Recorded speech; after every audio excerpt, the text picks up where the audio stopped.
தமிழ்நாட்டில் மக்களவை தேர்தல் முடிந்தாலும் அடுத்த கட்ட வாக்குப்பதிவுகள் வெவ்வேறு மாநிலங்களில் நடைபெற உள்ளன. 13 மாநிலங்களில் 88 தொகுதிகளில் நேற்று வாக்குப்பதிவு நடைபெற்றது. அனைத்து கட்ட வாக்குப்பதிவுகளும் நிறைவடைந்து முடிவு தெரிய இன்னும் 1 மாத காலத்திற்கும் மேல் உள்ளன.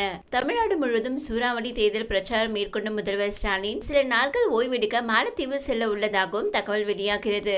இது ஒரு புறம் இருக்க, மக்களவை தேர்தலுக்கு பிறகு அமைச்சரவை மாற்றம் இருக்கும் என்று கோட்டை வட்டாரத்திலிருந்து தகவல்கள் வெளியாகி வந்த நிலையில் அது தொடர்பாக முக்கிய அப்டேட் ஒன்றையும் கூறுகிறார்கள். ஸ்டாலினுக்கு கிடைத்த ரிப்போர்ட் படி தமிழ்நாடு, புதுச்சேரியில் 40 தொகுதிகளிலும் திமுக கூட்டணி வெற்றி பெறும் என்கிறார்கள். அதே சமயம் சில தொகுதிகளில் மட்டும் வெற்றி வித்தியாசம் சற்று குறைவாக இருக்கும் என்று சொல்லப்பட்டுள்ளது. இதை சாதாரணமாக எடுத்துக்கொள்ள முதல்வர் தரப்பு தயாராக இல்லையாம். அதாவது 2019 தேர்தலை ஒப்பிடுகையில் எதிர்கட்சி கூட்டணி இரண்டாக பிரிந்து நிற்கிறது.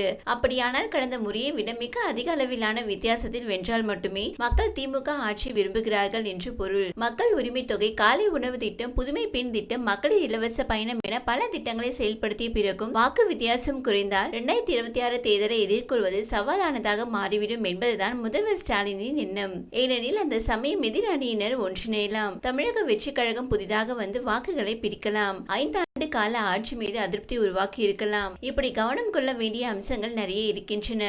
இதனால் வாக்கு வித்தியாசம் குறைவாக உள்ள தொகுதிகளில் தேர்தல் பணிகளை ஒருங்கிணைத்த அமைச்சர்கள், மாவட்ட செயலாளர்கள் மீது ஸ்டாலின் நடவடிக்கை எடுப்பார் என்று கூறப்பட்டது. ஸ்டாலினும் தேர்தலுக்கு முன்பே இது குறித்து எச்சரிக்கை செய்திருந்தார். ஆனால் தற்போது தனது முடிவை மாற்றிக்கொண்டதாக சொல்கிறார்கள். உண்மையில் நடவடிக்கை எடுப்பேன் என்று ஸ்டாலின் சொன்னாலும் அவ்வளவு சீக்கிரம் மாவட்ட செயலாளர்கள் மீதோ அமைச்சர்கள் மீதோ நடவடிக்கை எடுத்துவிட மாட்டார். தற்போதும் அதுதான் நிலைமை. ஒருவேளை அவ்வாறு நடவடிக்கை எடுத்துவிட்டால் வரும் தேர்தல்களில் மேலும் எதிர்விளைவுகளை தான் ஏற்படுத்தும் என முதல்வர் தரப்பு நினைக்கிறதாம். எனவே தமிழக அமைச்சரவை மாற்றம் இருக்காது என்கிறார்கள். முன்னதாக எதிர்கட்சிகள் இணைந்து உருவாக்கியுள்ள இந்தியா கூட்டணிக்கும் பாஜகவின் தேசிய ஜனநாயக கூட்டணிக்கும் இடையேதான் கடுமையான போட்டி நிலவும் என்றும் எதிர்பார்க்கப்படுகிறது. பாஜக அணி 400 இடங்களில் வெற்றி பெறும் என்று பிரதமர் மோடி உள்ளிட்ட பாஜகவினர் கூறி வந்தாலும் களத்தில் நிலைமை அப்படி இல்லை என்கின்றனர். இந்தியா கூட்டணி கட்சியை பொறுத்தவரை ஆரம்பத்தில் சுணக்கமாக இருந்தாலும் தேர்தல் நெருக்கத்தில் மக்களிடையே நல்ல வரவேற்பு பெற்று வருவதாக அக்கூட்டணி கட்சியினரை கூறி வருகின்றனர். பாஜக வட மாநிலங்களிலேயே தனது பிடியை சில பகுதிகளில் மெல்ல நழுவ விடுவதும் இந்தியா கூட்டணிக்கு சாதகமான அம்சமாக பார்க்கப்படுகிறது.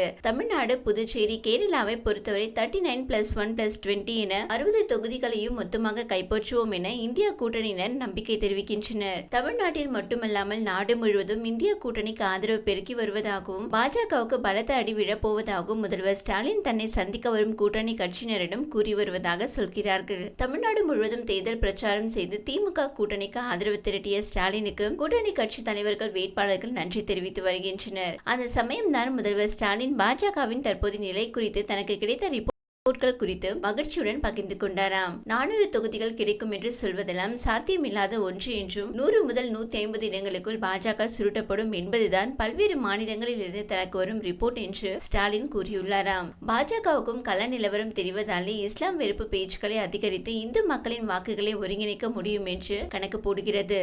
ஆனால் அதற்கு வாய்ப்பு இல்லை என்றும் இந்திய கூட்டணி கட்டாயம் ஆட்சி அமைக்கும் என்றும் ஸ்டாலின் நம்பிக்கை தெரிவித்து வருகிறாராம். வடக்கே பாஜகவுக்கு ஆதரவான இடங்கள் கூட இந்த முறை அவர்களுக்கு சாதகமாக இருக்காது என தெரிய வந்ததாலேயே தென் மாநிலங்களில் பாஜக கவனம் செலுத்தி வருகிறது. ஆனால் தென்னிந்தியாவில் கர்நாடகாவை கடந்து பாஜகவில் பெரிய வெற்றியை பெற முடியாது என்கிறார்கள்.